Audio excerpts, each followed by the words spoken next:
And so the experiment that they designed after hearing about people positivity was to scotch tape $20 bills in someone's cubicle. And every time they missed a number, take one away.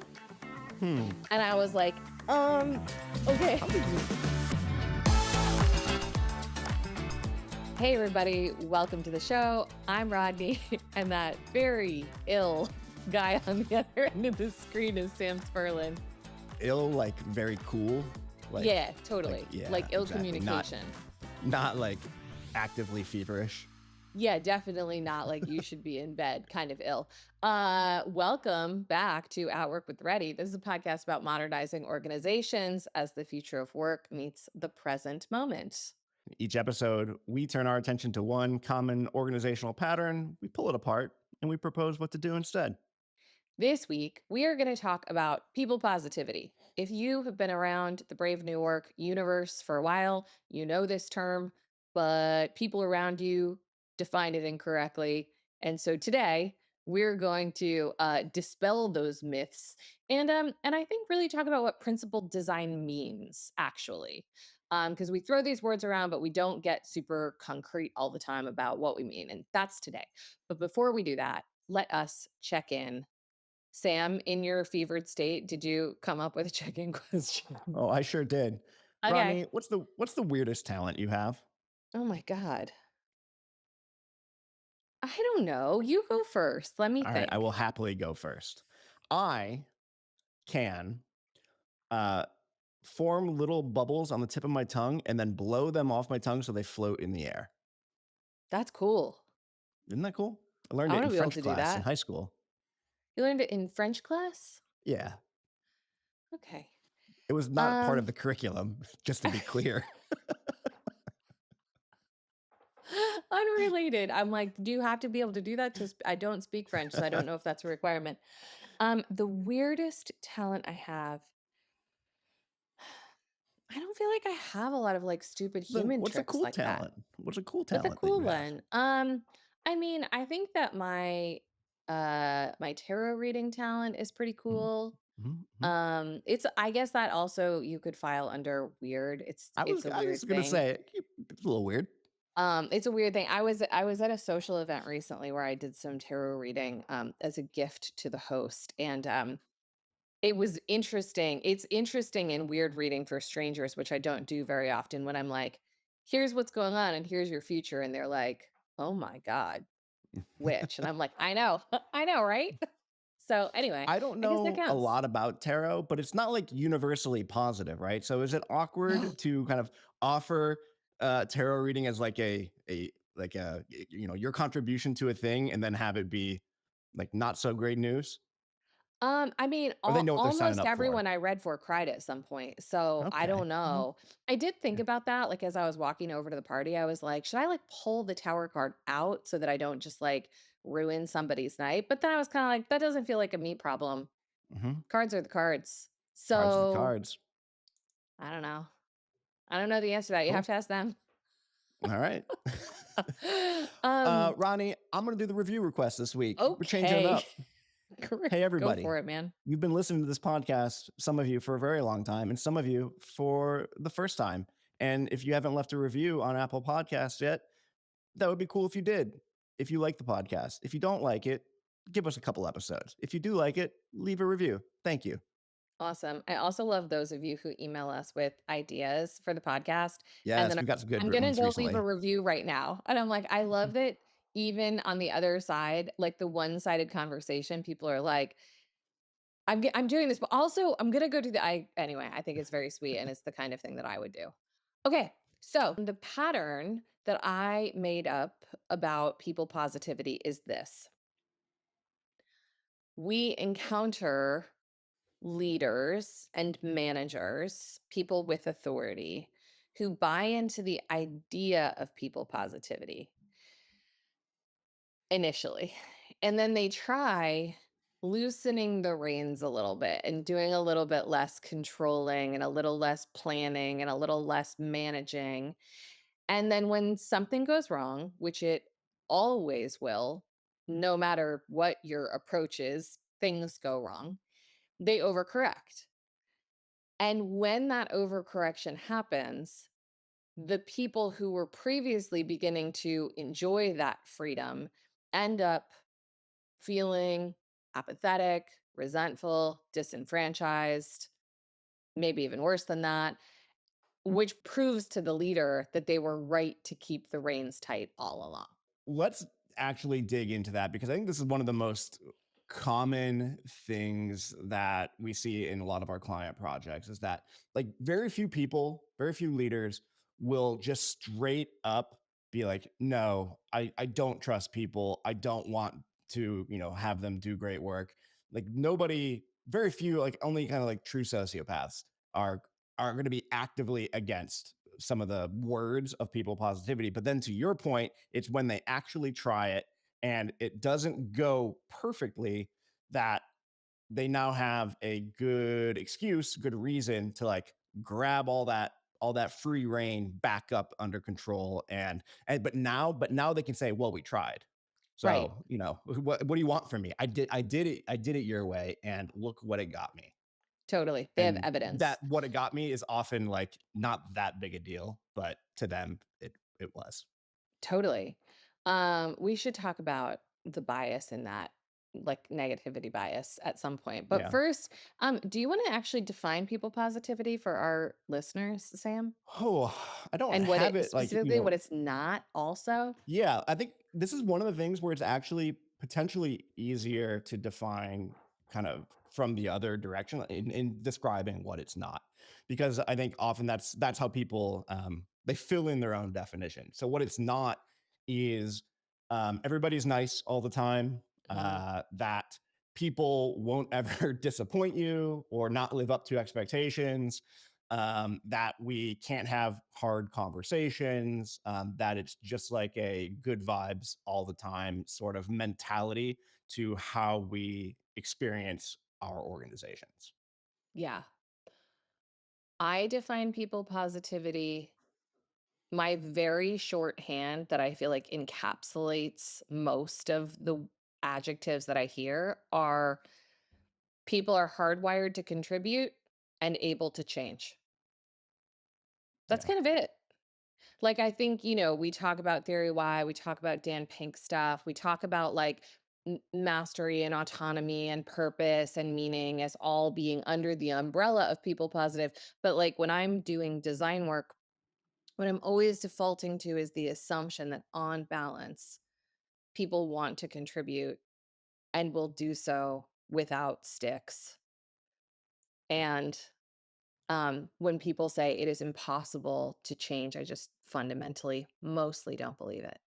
Yeah. Yeah, without sticks and also without carrots too. I Yeah, think sometimes we use like tasty carrots for kind of forcing people to change as well, and that's also not people positivity. So yeah, I totally. think there's a theme here with our psychological safety episode as well, where like psychological safety doesn't mean we're all nice all the time or it feels good. It's this other thing that's harder, and because it's harder, I think people, are inclined to not really understand it or really do the thing because their understanding, their misunderstanding of the thing is easier. Totally. I think that's exactly right. And I think it's funny because I've seen this over the years with new members of the Ready, that there is a dissonance between their expectation of like niceness and the amount of actual like directness that they receive. And I think we still actually I think we're not as far along on this journey as we need to be. And yet, I feel like people particularly who are coming from like very bureaucratic cultures where there is very limited amount of information about how someone shows up and there is a lot of control and there's a lot of box checking and basically your validation comes from mostly from above from your manager. I feel like people enter our system and are often like quite confronted by being in a hot wash and getting like quick hit feedback after a session, and the expectation that like people are going to comment on your work in a document and tell you that what you're saying is not clear, and all of this stuff that to us I think is quite second nature, and I think is predicated on the idea that like those people want to contribute and they want to contribute well, and this is how we support them to do that, and that we basically assume that they can integrate what they're hearing and adapt to it, and like that, I do not want to undersell how significant of a shift that is for most people in this world, whether it's our clients or whether it's new people joining the ready. That is like not how like large systems in America operate, and it Yeah. is like a real splash of cold water in the face, I think. Totally. I was reminded of this very point a couple of weeks ago. Our colleague Zamari was working in a document with a client, and we were like leaving comments on it. And I think he just left a comment somewhere that was like, "I don't really know the answer to this thing here that you're asking me." And it was just like a very like offhand, like I don't know, and because we kind of went on, and the client made a comment later on that was like, I thought it was just really cool that you were like willing to just like say that you didn't know a thing, and like in my mind, I was like, wait, what? Like that was so low Totally. stakes, but I understand where she's coming from. If you spend all day, every day in a culture where saying I don't know in a document seems like a thing that you just don't do, when someone does do it, it'll stand out. It's so funny that you say that as an aside, and then we can actually do the things that we were committed to in this episode. But um, I very often have the experience with newer members of the Ready, sometimes with tenured members, but like mostly with newer members of the Ready, where at some point they'll say something either in Slack or verbally about like the source ships that I send out, or comments I make, and be like, I really appreciate your vulnerability, and what I've usually done is like admitted to like not knowing something or articulated that something didn't go well. Like it doesn't feel to me like vulnerability. It feels like I'm just Right. literally saying the facts of what have happened. Yeah. And people, the fact that people interpret that as vulnerability is wild to me. All of this is to say, our systems are not designed for people positivity. No. We talk a lot about using this assumption, this baseline assumption that people will lean forward, not backward, when making choices about system design, whether that's how you're designing a workflow or how you're designing a technology or whatever you're designing. And that's really like where it comes to life. So let's talk a little bit about like the nature versus nurture element of Yeah. this, because I I think when love we this. do systems design, this is where this is where it goes sideways a lot. Yeah.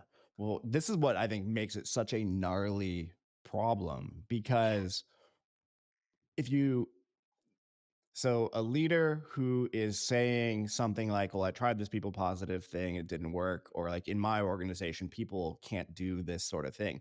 They're actually in a twisted sort of way, they're kind of right, because they Yeah, have created an environment, a series of design choices that brings out that characteristic of folks. So you have folks who are not acting trustworthy or not acting motivated, self-directed, but they are in a system where they are probably actively discouraged from being that way. totally. Mm. And so, yeah, it does, I think, become quite cyclical, because if you basically are designing systems assuming that people need to be held accountable in order to comply, rather than assuming that people will contribute when given the expectation and the support to do so, what you will end up with is people who work to compliance or Yeah, not. And yeah, so then it is very easy to interpret what you see out there as being like, well, these people will only do exactly what I tell them and the bare minimum by the deadline. And it's like, well, yeah, because they're acting rationally based on the design that you've chosen.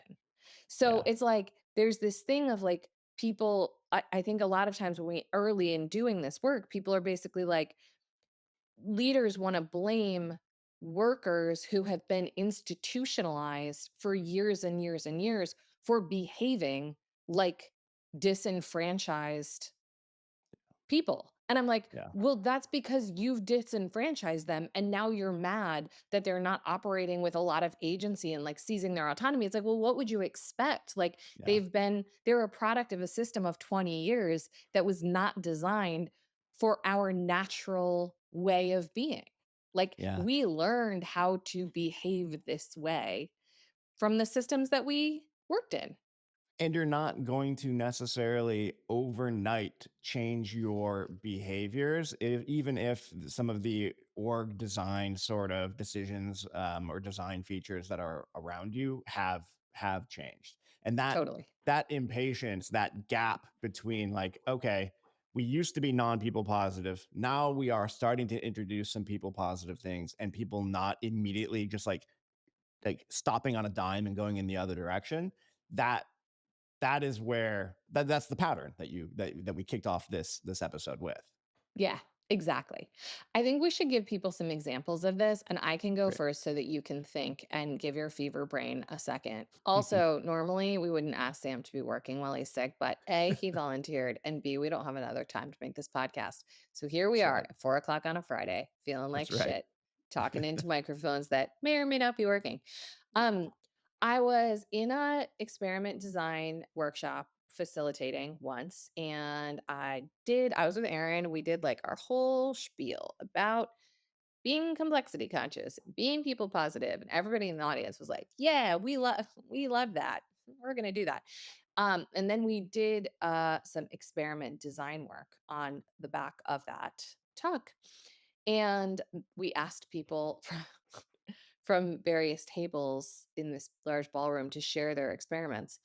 And one person was like, "Well, I think all of this is great, but my team is basically like, a version of what we hear a lot. Like my team, like, you're talking about people who are talented and skilled and motivated. My team is none of those things. They're basically like lazy Oof. morons." And like they didn't use those words, but that was the Sure. implication. And so they were like, my experiment, like they led a very metrics, like sales driven team that had like very specific targets, almost hourly. It was like that kind of transactional business. And so the experiment that they designed after hearing about people positivity was to scotch tape $20 bills in someone's cubicle. And every time they missed a number, take one away. Hmm. And I was like, okay. How did you I mean, I now I just want to go deep on like facilitator stuff and quiz you a little bit about how you handled that one. How bad we screwed that up. Oh, yeah, I mean, it was like the thing is, I mean, like, barely, I was just like, cool." It was in front of Yeah. so many people, I was like, "Let's talk Yeah. about that during the break." I was like, "I think we maybe missed some foundational principles, but, I Yeah. love that you're thinking about an experiment." Right. Um, but I think that you know, this idea of it's only carrots and sticks and otherwise people are like lazy and stupid is it's just inside of us, and it's quite difficult to get people out of this. And when you design a system for compliance, when you design a system based on theory X, based on the idea that humans are not inherently and intrinsically motivated, and people do something wrong, which they're going to no matter what, because people make mistakes, then you can always blame the system. Like this Yeah. person at the end of that could be like, well, at least I was very clear about what I wanted and I tried this radical thing and it still didn't work. But like I did everything in my power to like punish these idiots into compliance. So it's not my fault, basically. Yeah. Like it's not my fault that their inertia is insurmountable as a leader. Yeah. Yeah. An example that comes to mind for me. This is the I've only seen this one time, but it kind of blew my mind. Running a all day workshop with the most senior leaders of a firm, and roughly every 40 minutes or so, one of the executive assistants who was kind of in the room in the back, just kind of hanging out, would like read off a series of numbers that everybody in the room had to like type into this software to prove they were still in this session because it was counting as like a professional development, No. like continuing education hours thing. It was so interesting, and I mean, maybe there's a good reason to do it that way, but I was just kind of left feeling like you basically have to prove that you didn't leave by typing in some numbers, and you are like the most senior people in this organization. Like, what?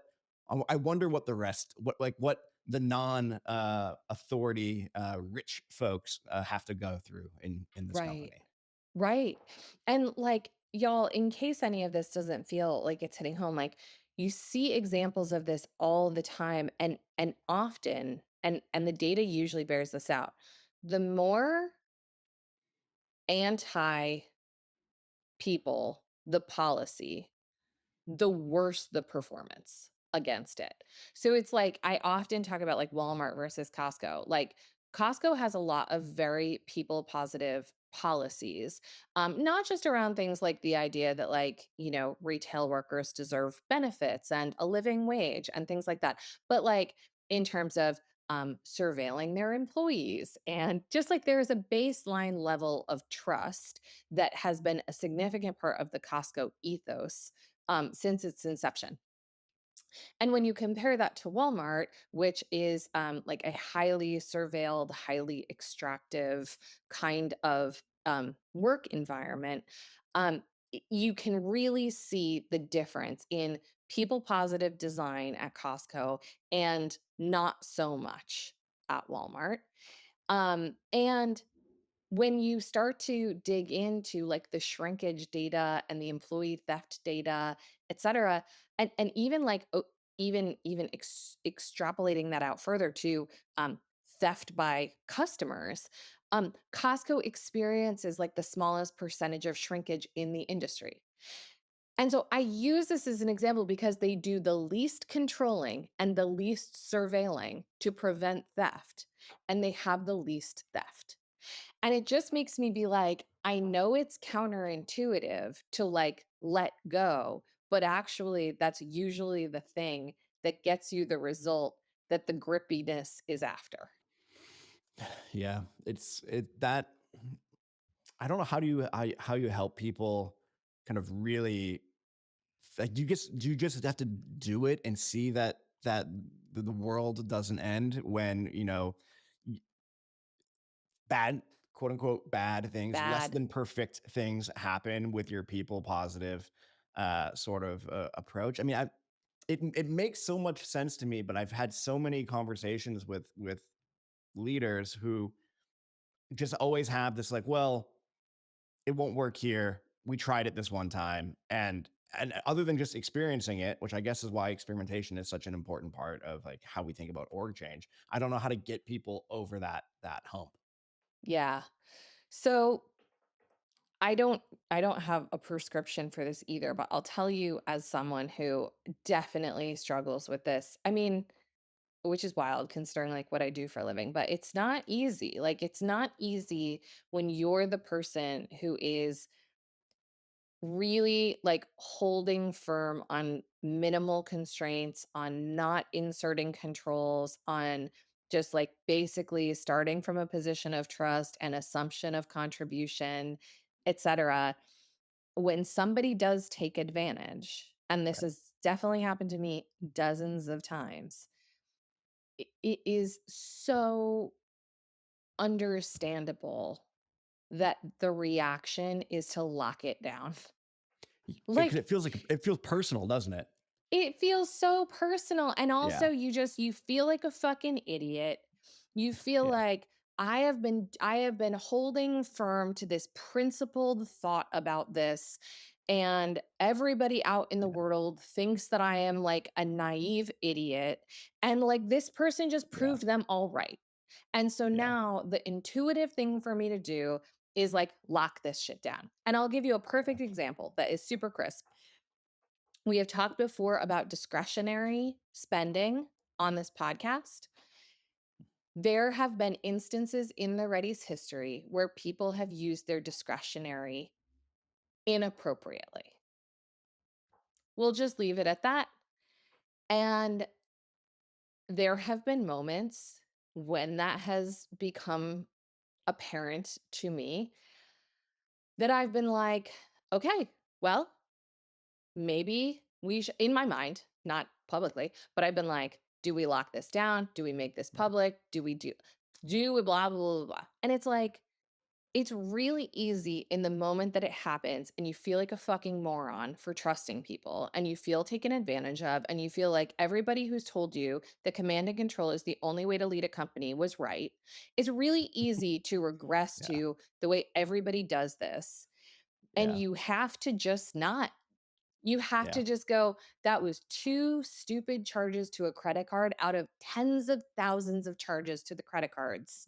Yeah. Let it be. Just like you Yeah. gotta just like let it be. But that shit is it's really hard to do. Well, and that's that negativity bias that you alluded to earlier on. It's really easy to focus in on the one person or the one instance even of Yes, someone bending the people positivity a little bit and ignore the 99% of everyone else who is totally doing great, and the flexibility is letting them do what they need to do. But our stupid human brains love homing in on that negative instance. totally. And I think it's survival, right? And I think like Yeah. leaders We're that we not on the work with savannah out in the anymore. There are world, no tigers, no lions hanging out in our offices.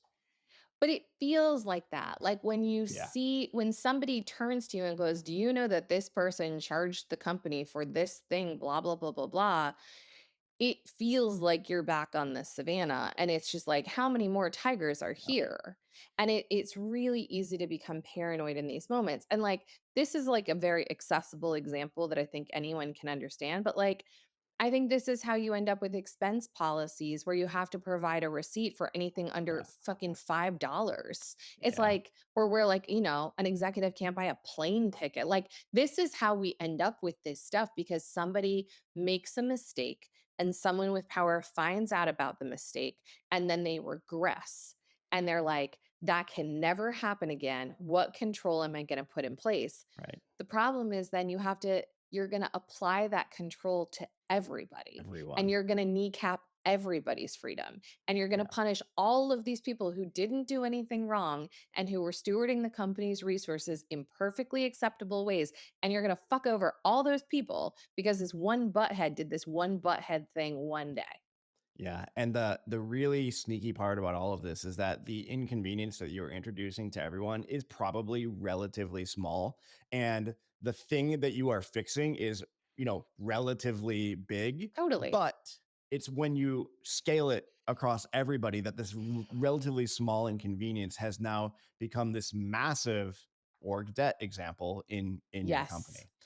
I was gonna bring up Yes. the expenses one as well because that is a good policy to kind of see people positivity on a continuum.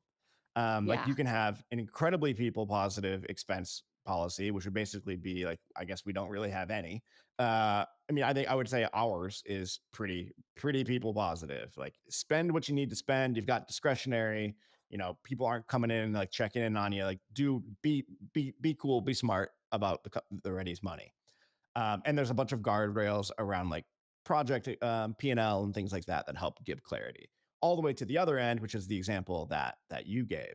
So I'm wondering if a place to start to play with more people positive ways of working could be in the realm of expenses, is like a maybe an easier place to start to slide the needle. Maybe you're sliding it all the way from the left to a little bit to the right, but at least you're starting to move in that direction.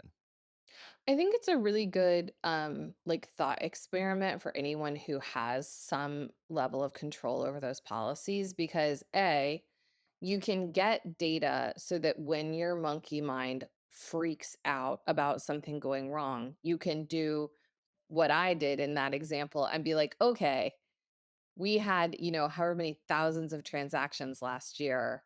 Yeah. One of them was fucked up. All right. On balance, that Yeah. 0.02% is probably not worth making a correction here. So, like, you can get that data in a way that it's like when you give more authority over hiring or over firing, over it's like harder. is like harder to monitor whether it was Yeah. whether it's being used It takes responsibly. longer to realize whether it was like a good or bad decision. Exactly, exactly. So I think Yeah. the financial realm is like an easier one for sure. And like I think one of the things that when you're designing systems for people positivity, like one of the things that is required is in some ways like taking your hands off the controls.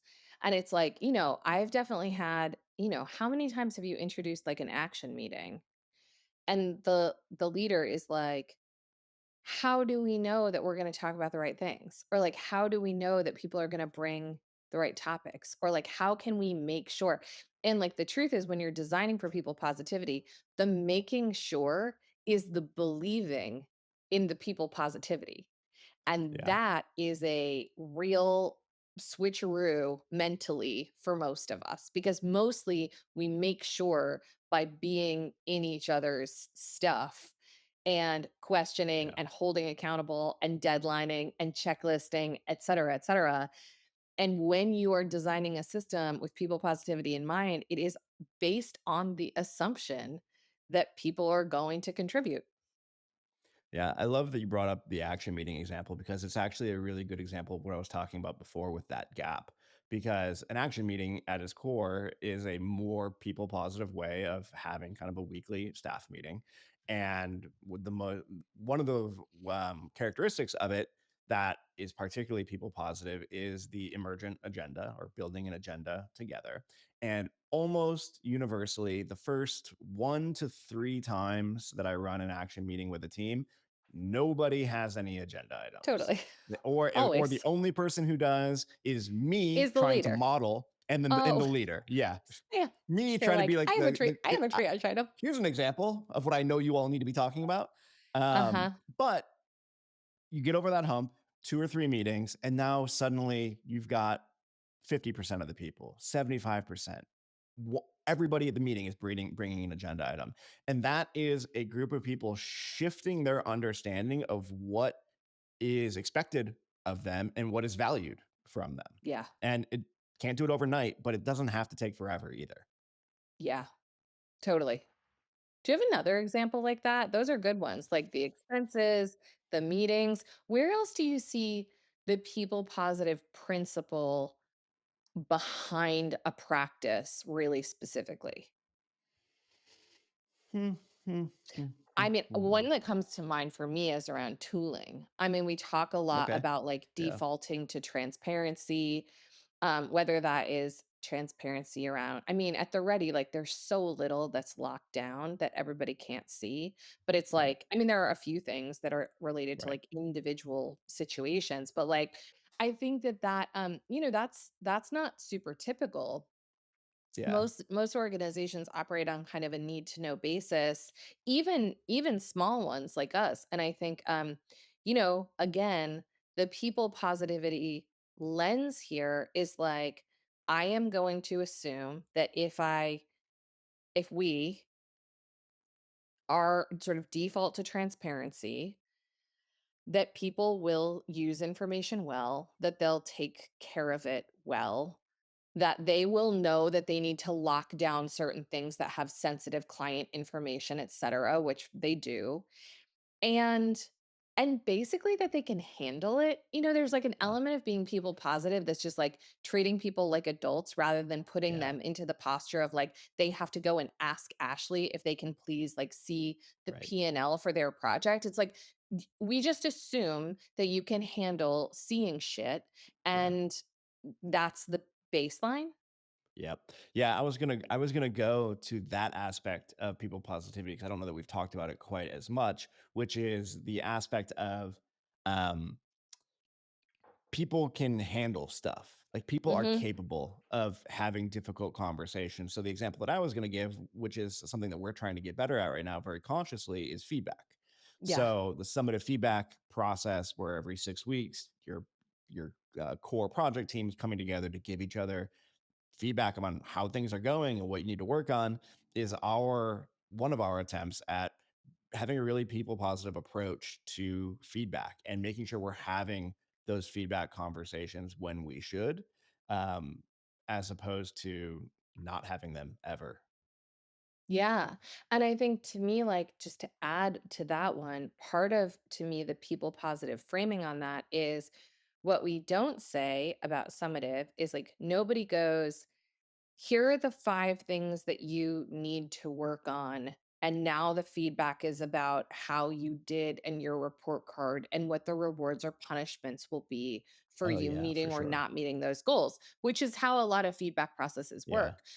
The summative feedback process, I think the part of it that really to me like squares with people positivity is like it assumes that like the people that work at the ready have an ability to adapt, an ability to like identify their own edges Yeah. and to do something with the information that they receive or to find their own resources to do something with that information. And this one was like, honestly, for me, was like a little bit, I had a little bit of my own moment before I watched how it played out, where I was like, are people going to really get the hard feedback? Or are they going to get the feedback on things that they didn't ask for feedback about, but that they really should be hearing? And my Right. experience so far, and I'm curious if yours is different, is like, A, I really haven't been in a summative conversation, and I've been in a lot of them, where somebody didn't identify the thing that I wanted to tell them about as being a thing that Totally. they needed to hear about. Like, I just Yeah. haven't had a miss like that where like it hasn't come up. And B, almost all of the summative conversations, there has been an open invitation by the feedback receiver that's like, if you have something that I didn't articulate here, tell me. Yeah. And Yeah. so, like, That's it's one been of those my things where, like, experience. when I saw the workflow on paper, I was like, "Ugh, I Mhm. don't know." Yeah. And then watching how it plays out, I'm like, "That's fine." Yeah, no, that's been my experience. I don't think I've been in as many as you have, but the few that I have been in have felt like really useful conversations about getting better at what we're doing, which is Totally. what I think what we're really shooting for here. It's not like proving your worth or like do you deserve to still be employed here. It's like Right. no, like we're all professionals who care a lot about our craft and know that we can get better at it and want to get better at it. Let's carve out some time to actually talk about that. Totally. Okay, let's give the people some ideas. You go I think first. I think we've been giving some ideas already, Okay, give better ones. actually. I'm just kidding. Well, I'm well, totally so kidding. far, so far, the two things that I had kind of written in this area of the board, we've kind of all have already said. So why don't you kick us off with an idea? Because I think you have written the other ones here. Okay, um, here's my life hack for, perfectionists and control freaks like me. When something is making me mad, yeah, it's mad. When something is making me angry and I am finding myself to be in a reactive mode, what I usually do, fucking hate it when people are like, approach it with curiosity. I'm like, okay. But what I usually do is assume that there is a good reason and try to go find out what that reason is. And I'm almost always proven right. What I mean by that is when something is going sideways and I'm like, are these people stupid? And I go look into it, almost always what's missing is like, there wasn't a decision right, there wasn't role clarity, somebody didn't have information, somebody just doesn't know how to do it and they're doing their best. Somebody's doing it for the first time and they just didn't know that they should be asking for advice or whatever. There's almost always like an OS reason for the thing that's making me mad that is not that the person themselves are lazy or stupid or trying to do a bad job. And so it's Yeah. like we talk a lot about like blaming the system, not the people. And this is what I mean is like when I go do that investigation, what I don't do is show up as a coach and be like, tell me about your decision. What I do usually is be like, this is bad. What is going on? And usually there's like a real reason that what is happening, and it is not that somebody is lazy or stupid. Right. Which is good news because fixing a lazy, stupid person is not a thing anyone What are can, we gonna do well, with that's not that? a thing. What are we gonna do with So that anyway? yeah, so I love I think Ali made this point in Slack thread related to this episode, but it's just practical to be people positive in a certain light. Like you can't Totally. change people. So you might as well look at the system around them and fix that instead. You guys have so Totally. many more actual levers for change if you take a people positive approach than if you don't. Yeah, exactly. And I think the other idea that I really try to hold in mind, and maybe y'all out there can experiment with, is just like when you're trying to make a decision around like locking it down and designing whatever, a budgeting process, a hiring process, an expense policy, a meeting type, when you're trying to do the design and your instincts are telling you to do it based on pessimistic assumptions, just think it's helpful to quiet my mind to just think about what the trade-offs really are. So like use the meeting example. It's like if I design the meeting assuming that people will not bring the right things, the trade-off there is then I am going to hold the responsibility of creating the Right. right agenda every single week until I die. Well, that sucks. Like maybe let's try it this other way. Or if Yeah. I change the expense policy because one person does one stupid thing one time, and now I have to check the credit card bill line by line every single month. Well, like that sucks. So it's like, think about like mistakes are going to happen no matter what. People will disappoint you no matter what, just like they'll Yeah. inspire you and, delight Yeah. you. So really like even in the moments of my controlling impulses, I really try to be like, what is the trade-off of this? Cuz Yeah. it's cuz it's if I take the feelings out of it, often the people positive trade-off is the one that is smart. Like it's the smarter one that causes less bureaucracy and less sludge and less org debt and less nonsense. And so it's kind of worth it. But you have Yeah. to know that it's not going to be perfect and that like, some things will still break always. Totally. I think this is a good one for us to potentially end on because it's really making the point that this is not just about like touchy feely make people feel good. Like I know we made that point early on, but I do think sometimes people hear people positivity, they see the Ready, this weirdo boutique consultancy, like oh, this is the hippie principle. This is Sure. like we're all just gonna get along. But like Yeah, actual people positivity is just what will lead to better results in most cases. What totally. is better? One leader carrying the load of this meeting forever or having the collective intelligence of the team fully engaged in what we have to be doing? It's pretty clearly going to be the latter. There are hundreds of examples like that across your organization where you are hamstringing yourself by command and controlling the authority and the power to as a few people at the top and hoping everybody else just kind of like stays in their lane. And there's just incredible potential energy within organizations if you adopt this more people positive way of getting after it. That seems like a perfect place to wrap it up. All right, so we're always looking for new topics for the show. So if you have an organizational pattern that you're having trouble changing, shoot us a note at podcast@theready.com. This show is engineered by Taylor Marvin and our very patient producer, Jack Van Amberg. At Work with the Ready is created by the Ready, where we help organizations around the world change the way they work. Thank you for listening and have a wonderful weekend or week. Yeah.